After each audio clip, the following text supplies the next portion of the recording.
প্রবাসীদের জীবন বড় কষ্টের। দেশের মানুষ কখনো বোঝে না, বুঝতে চায় না।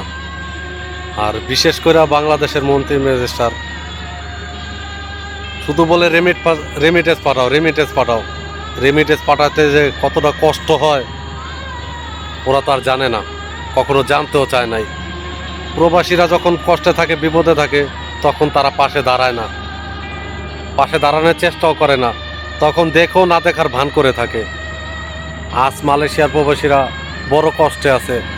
আমার মতো হাজার প্রবাসীরা জেলে পচতাছে, কারোর সাথে কোনো যোগাযোগ করতে পারতেছে না, কাজ করতে কষ্ট হইতাছে, ভিসার জন্য কাজ করতে পারে না, বাইরে যেতে পারে না, ঘুরতে পারে না, জঙ্গলে রাত কাটায়। দেশের মানুষ 50,000 টাকার খাটের ভিতরে ঘুমায়, আর আমার মতো প্রবাসীরা জঙ্গলে যায় ঘুমায়, কিন্তু তাদের কোনো মূল্য রাখে না, কোনো মূল্য দেয় না। এটাই বড় আফসোস সকল প্রবাসীর। ধন্যবাদ সবাইকে।